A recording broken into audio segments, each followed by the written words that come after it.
घोड़े वाली अंधी चुड़ैल का कहर। रात के 3 बज रहे थे। घना अंधेरा चारों तरफ फैला हुआ था। आसमान में उड़ते हुए एक चुड़ैल धरती पर आती है। उस चुड़ैल की आंखों पर काला चश्मा और हाथ में एक लाठी थी। वो देखने में एक अंधी चुड़ैल लग रही थी, या यूं कहो तो वो चुड़ैल अंधी ही थी। वो चुड़ैल चीख चीख कर चिल्लाते हुए बोलती है, कोई भी नहीं बचेगा। मैं सबको यहाँ पर मार दूंगी। मैं अपनी मौत का बदला जरूर लूंगी। जो मेरे रास्ते में आएगा वो यहाँ पर मेरे हाथों मारा जाएगा। इतना कहकर वो चुड़ैल गांव में आगे की तरफ बढ़ने लगती है कि तभी उसकी नजर एक घोड़े पर पड़ती है। वो घोड़ा काफी घायल था। उस घोड़े को देख चुड़ैल उस घोड़े के पास जाती है और उस घोड़े के सिर पर हाथ सहलाते हुए उस घोड़े को बोलती है, अरे मेरे घोड़े, तुम्हें इतनी चोट कैसे लग गई? तुम इतने जख्मी हो। तुम्हें इतनी भयंकर तरीके से किसने मारा होगा? इतना बोलते ही चुड़ैल घोड़े के माथे पर हाथ फेरती है और जैसे ही वो हाथ उसके सिर पर रखती है वैसे ही घोड़े के अंदर से एक चमक निकलने लगती है और वो घोड़ा बोलने लगता है, मैं बूढ़ा हो गया हूँ, इसलिए इन लोगों ने मुझे मार पीट कर इस गांव से निकाल दिया। मैं यहाँ पर दर्द में तड़प रहा हूँ, लेकिन इन इंसानों को हम बेजुबान जानवरों से कोई वास्ता नहीं है। जब तक हम इनका काम करते हैं तब तक ये हमारी सेवा करते हैं, और जैसे ही इनका काम निकल जाता है वैसे ही ये हमें मार पीट कर अपने घर से निकाल देते हैं। तुम चिंता मत करो मेरे प्यारे घोड़े। आज से मैं तुम्हारा ख्याल रखूंगी। तुम इस अंधी चुड़ैल के घोड़े हो। आज से तुम्हें अंधी चुड़ैल का घोड़ा कहा जाएगा। मैं अपनी मौत का बदला लूंगी और तुम मेरा साथ देना। जिन लोगों ने तुम्हारा ये हाल किया है मैं उनको चुन चुन कर मारूंगी। हाँ बिल्कुल, मैं आपके साथ हूँ। ठीक है, तो फिर तुम मुझे इंसानों के पास ले जाना और मैं उन्हें मार दिया करूंगी, क्योंकि मैं अंधी हूं ना, इसलिए मैं देख नहीं सकती। महारानी तुम चिंता मत करो, अब आप बेफिक्र हो जाइए। इतना कहकर चुड़ैल अब घोड़े के ऊपर बैठ जाती है और घोड़ा चिल्लाते हुए गांव में इधर से उधर दौड़ने लगता है। चुड़ैल को घोड़े पर सवार गांव में घूमता हुआ चंपक नाम का एक आदमी देख लेता है। जैसे वो उस चुड़ैल को देखता है डर से उसके पैर कांपने लगते हैं। वो भागते हुए अपने घर की तरफ जा रहा था कि तभी चुड़ैल अपने घोड़े को दौड़ाते हुए उस चंपक के सामने लाती है और उसे रोक कर कहती है, क्या रे, कहाँ भाग रहा है तू? मुझे देखकर भाग रहा है? तुझे क्या लगा तू अपनी जान बचाकर भागेगा और मैं तुझे आसानी से जाने दूंगी? कभी नहीं, ऐसा कभी नहीं हो सकता।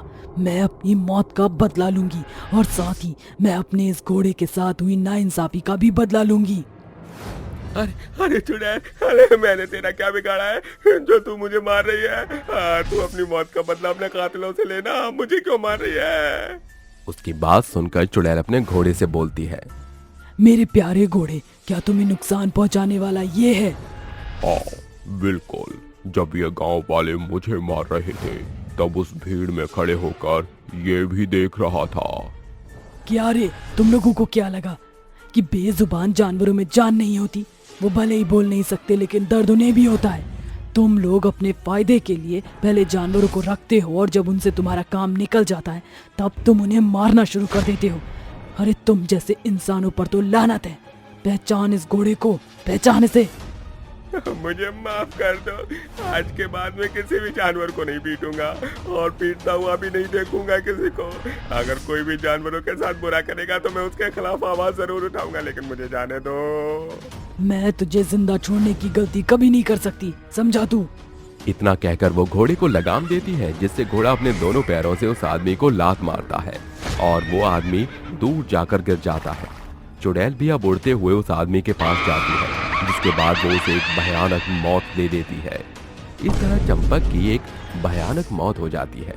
अब हर रात वो चुड़ैल अपने घोड़े पर सवार होकर गांव में घूमती है और अब वो हर उस इंसान को मारने लगी जिसने घोड़े को नुकसान पहुंचाया था। धीरे धीरे करके चुड़ैल घोड़े के मालिक को भी मार देती है और हंसते हुए चुड़ैल अपने घोड़े से बोलती है, देखा मेरे प्यारे घोड़े, मैंने तुम्हारे मालिक को मार दिया जिसने तुम्हें इतना दर्द दिया। आज मैंने उसे तड़पा तड़पा कर मार दिया। अब बारी है मेरे काका और काकी की, मैं उन्हें नहीं छोड़ूंगी। चुड़ैल अपने घोड़े से बात कर ही रही थी, जिसके बाद चुड़ैल और घोड़ा दोनों ही चाचा चाची के पास जाते हैं और चुड़ैल उन दोनों को अपने लंबे हाथ करके हवा में उड़ा देती है। जैसे ही वो उनको हवा में उड़ाती है वैसे ही तेज तेज हवाएं चलने लगती हैं और हवा में खिड़कियां खड़कने लगती हैं। खिड़कियों की आवाज से अतुल अपने कमरे में से नीचे आता है, जहां वो चुड़ैल और घोड़े को अपने माँ बाप को मारता हुआ देख लेता है। अतुल चुड़ैल से डर तो रहा था, लेकिन फिर भी वो हिम्मत करके चुड़ैल के पास जाता है और उससे पूछता है, तुम दोनों तो भूत हो भूत, आगे तुम दोनों मेरे माँ बाप को क्यों मार रहे हो? अतुल मेरे भाई, तुम्हारे माँ बाप इंसान नहीं बल्कि कसाई है कसाई। जब इन लोगों का मतलब मुझसे निकल गया तब इन लोगों ने मुझे मार दिया। भारती दीदी, क्या आप हैं? क्या मम्मी पापा ने तो कहा था कि आप किसी लड़के के साथ भाग गई हैं? नहीं मेरे भाई, मैं किसी लड़के के साथ नहीं भागी। जब तुम हॉस्टल में थे और मैं जब तक 18 साल की नहीं हुई थी तब तक ये लोग मेरी बहुत अच्छे से देखभाल किया करते थे, लेकिन एक कार एक्सीडेंट में मेरी आंखें चली गई और तब से इन लोगों ने मुझ पर अत्याचार करना शुरू कर दिया। कुछ समय तक तो यूं ही चलता रहा, लेकिन कुछ समय बाद जब वकील ने मेरी माँ बाबा की वसीयत इन लोगों के सामने रखी तो इन लोगों के मन में लालच आ गया, क्योंकि ये पूरी प्रॉपर्टी मेरे नाम थी। इन लोगों ने जोर जबरदस्ती से उन प्रॉपर्टी के पेपर्स पर मुझसे साइन लिए, जिसके बाद इन लोगों ने मुझे घर से धक्के मार के निकाल दिया। मैं अंधी होने की वजह से रोड पर जा पहुंची और जिसके बाद मेरा एक्सीडेंट हो गया। उस एक्सीडेंट में मैं मर गई, लेकिन इन कायरों ने मेरी लाश का अंतिम संस्कार तक नहीं किया। लोगों ने मेरी लाश उठाकर जंगल में फेंक दी और इस तरह मेरी लाश सड़ गल कर वहीं खत्म हो गई। दीदी, ये मेरे माँ बाप नहीं बल्कि कसाई हैं कसाई। इनको जिंदा रहने का कोई अधिकार नहीं है। अतुल को रोता हुआ महसूस कर अंधी चुड़ैल अपने चाचा चाची को छोड़ देती है और कहती है, अतुल, मैं समझ सकती हूँ कि तुम पर क्या बीत रही है। जिस तरह मैं एक अनाथ बच्ची हुई थी उस तरह मैं तुम्हें अनाथ नहीं बनाना चाहती, इसलिए मैं चाचा चाची को छोड़कर जा रही हूँ। लेकिन अगर इन्होंने गलती से किसी के भी साथ गलत किया तो अगली बार मैं इन लोगों को नहीं छोड़ूंगी और मैं अपना घोड़ा तुम्हारे पास छोड़कर जा रही हूँ। इस घोड़े का ख्याल रखना।